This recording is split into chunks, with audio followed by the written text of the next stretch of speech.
نحمدہ ونصلی علی رسولہ الکریم اما بعد فاعوذ باللہ من الشیطان الرجیم بسم اللہ الرحمن الرحیم۔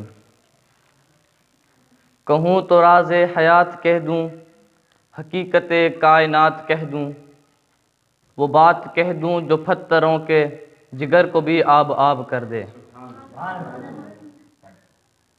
جناب صدر، معزز سامعین، السلام علیکم۔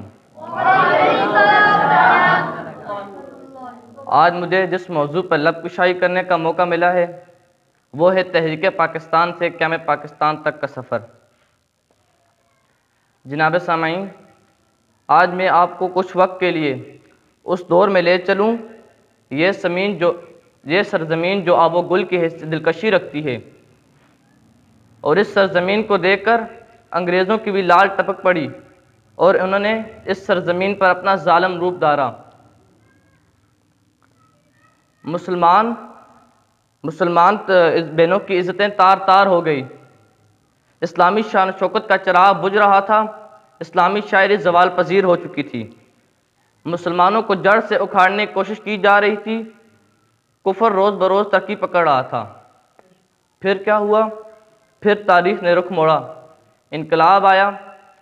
جناب سامعین، جب اللہ تعالیٰ کی سرزمین اس کے بندوں کے لیے تنگ ہو جائے اور اس کے نام لینے والوں کا جینا دو بار ہو جائے تو پھر اللہ تعالیٰ کو بھی جلال آتا ہے، تو پھر وہ کبھی ان کو ابابیلوں کے ذریعے تو کبھی حیدر کرار کے ذریعے کافروں کے سر قلم کر کے اور ان کے دشمنان اسلام کو صف ہستی سے مٹا پھینکتے ہیں۔ صدر علی وقار جہاں بات ہو اسلام کی تو میرائے حق زہر کا پیالہ پی کر بھی خاموش نہیں بیٹھتے، کیونکہ وہ اسلام کی خاطر اپنا تن من دن سب قربان کرنے کے لیے راضی ہو جاتے ہیں اور کفر کے خوابوں کو چکنا چور کر دیتے ہیں۔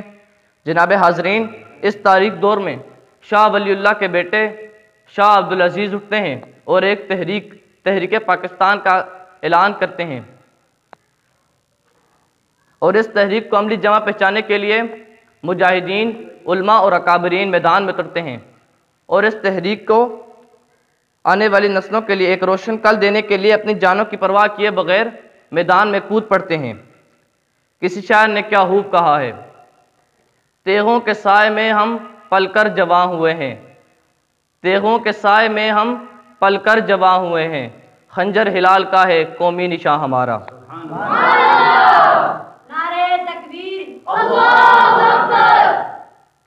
جناب سامعین، اس کریم ذات نے مسلمانوں کی حالت زار کو دیکھتے ہوئے ان کو مولانا محمد علی جوہر، علامہ اقبال اور قائد اعظم جیسے عظیم رہنما عطا کیے۔ ان کے بارے میں ساغر نے کیا خوب کہا ہے، سب کو ہنس ہنس کے جو سہ لیتے ہیں وہ نشانوں کی خبر رکھتے ہیں، کچھ زمینوں کے ستارے ساغر آسمانوں کی خبر رکھتے ہیں۔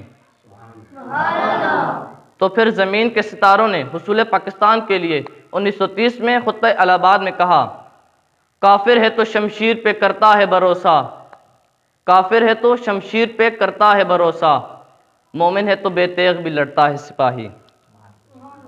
پھر قائد اعظم نے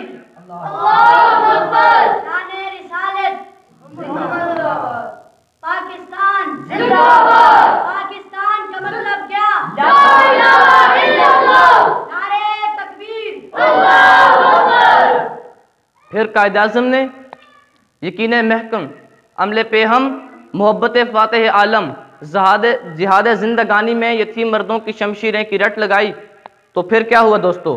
ہر مسلمان ہوش میں آیا، مسلمانوں کے لہو نے جوش کھایا، اور پھر ہر مسلمان کی زبان پہ ایک ہی نعرہ تھا، بن کے رہے گا پاکستان، لے کے رہیں گے پاکستان۔ اور پاکستان کا مطلب کیا؟ لا الہ الا اللہ، نعرہ تکبیر، اللہ اکبر۔